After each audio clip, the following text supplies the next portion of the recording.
Good morning class. आज हम पढ़ेंगे आपकी पाठ्य पुस्तक में से एक नया पाठ जिसका नाम है गुरु और चेला। इसके जो लेखक हैं, लेखक का नाम है सोहन लाल द्विवेदी। ओके, अब हम पाठ को पढ़ेंगे। यहाँ पे इसके अंदर क्या क्या बताया है। एक गुरु होते हैं, एक होता है चेला। वो क्या है, घूमने के लिए निकलते हैं और क्या है, थैला ले जाना भूल जाते हैं। वो चलते चलते चलते बहुत दूर पहुंच जाते हैं दूसरे नगर में। तो उस नगर की जो सड़कें होती हैं वो चमकती हैं, और जो वहाँ की गलियाँ होती हैं, गलियाँ भी वहाँ की चमकती हैं, बहुत साफ और सुथरी होती हैं। तो उन्हें वहाँ पे क्या है, एक ग्वालिन दिखाई देती है। ग्वालिन दिखाई देती है तो उसके सर में जो है एक पानी का मटका होता है। पानी का मटकों को लेके वो जल्दी जल्दी वहाँ से जाती है। जब वो वहाँ से जाती है तो गुरु कहते हैं कि ग्वालिन, तुम कहाँ जा रही हो, ये बताओ, ये नगर कौन सा है, और जो इस नगर के राजा हैं, इस नगर के राजा का क्या नाम है। ग्वालिन बोलती है कि जो ये नगर है, ये है ये है जो नगर का नाम है वो है अंधेरी नगरी, और जो राजा है यहाँ के, राजा का नाम है अनबुझ राजा। फिर ग्वालिन बोलती है, यहाँ पे टकेसेर भाजी और टकेसेर खाजा। यहाँ पे जो भाजी का मतलब होता है वो सब्जियाँ होता है, और खाजा का मतलब मिठाई होती है। तो वो बोलती है यहाँ पे क्या है, सब्जी के और मिठाइयों के सबके दाम जो है वो सिर्फ एक ही है, चाहे आप कुछ भी ले लो। फिर इतना बोल के ग्वालिन वहाँ से निकल जाती है।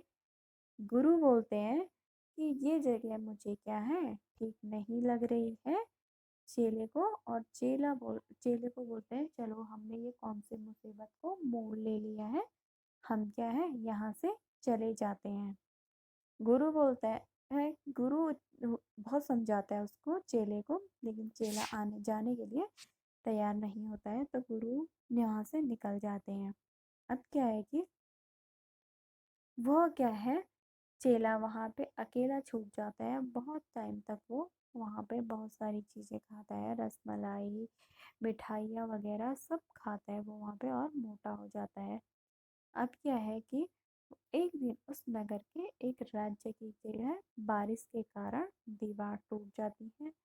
जब दीवार टूट जाती है तो राजा वहाँ पे आते हैं, और राजा बोलते हैं कि ये दीवार कैसे टूटी, जिसने इस दीवार को बनाया है उसको यहाँ पे बुलाया जाए।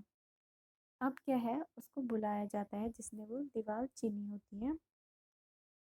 तो जब वो आता है कारीगर, तो वो बोलता है कि इसमें राजा जी मेरी कोई गलती नहीं है, जिसने इसमें मसाला बनाया है इसका, उस सारी गलती उसकी है। तो राजा बोलता है चलो उसको बुलाओ। अब क्या है, उसको बुलाया जाता है। जब उसको बुलाया जाता है तो क्या है, अब वो बोलता है कि मिस्त्री बोलता है कि इसमें मेरी कोई गलती नहीं है, सारी गलती क्या है, संतरी की है। राजा बोलता है चलो अब संतरी को बुलाया जाए।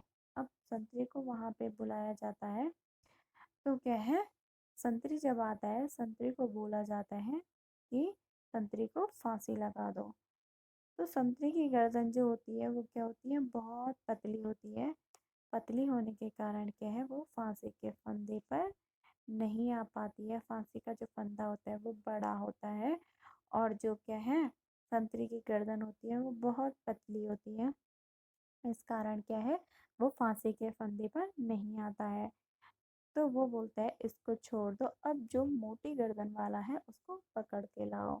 अब वो जाते हैं, पकड़ कर क्या इसको लाते हैं, चेले को लेके आते हैं। अब चेला जब वहाँ पे आता है कि बोलता है कि राजा जी को तुम्हें बुलाया है।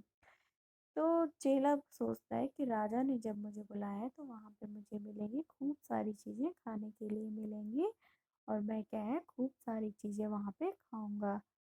तो वो जब राजा जी के यहाँ पहुँचता है तो वो देखता है कि यहाँ पे जो क्या है वो ठीक नहीं है, बहुत सारे लोग क्या है इकट्ठा क्यों हो रखे हैं।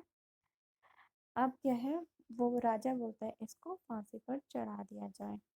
अब जो चेला होता है वो बोलता है मेरी क्या गलती है कि मैंने क्या किया है। तो वो बोलता है कि मैंने किया क्या है, मेरी गलती तो बताओ आप। तो फिर उसको बोलते हैं कि जो तुम्हारी गर्दन है वो मोटी है, वो फांसी के फंदे पर आ जाएगी। अब उस राजा बोलते हैं कि तुम्हें फांसी पर चढ़ा दिया जाएगा। चेला बोलता है कि मुझे लास्ट टाइम क्या है, अपने गुरु से मिलने दिया जाए। और क्या है, वो जब क्या है अपने गुरु को वहां पे ढूंढ के लाते हैं वो।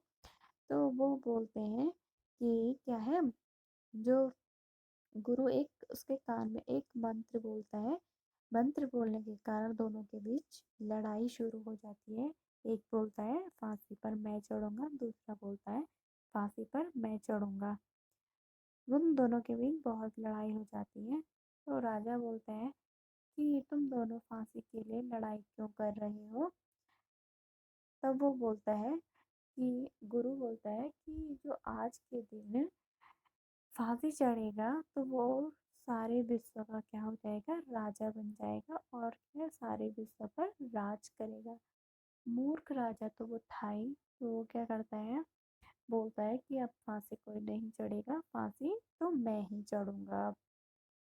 तो क्या है, वो इतना बोल के फांसी के फंदे पर जाता है। और क्या है, फांसी के फंदे पर जैसे जाता है तो पूरी जो दुनिया होती है वो क्या है बहुत खुश हो जाती है। और क्या है, ढोल वगैरह वो बजाती है वहाँ पे, बैंड वगैरह।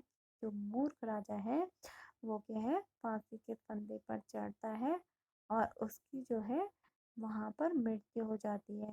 तो इसमें बताया गया है जो मूर्खता, अपनी मूर्खता के कारण जो है राजा क्या है उसकी जो है मृत्यु हो जाती है यहाँ पे। ठीक है बच्चा।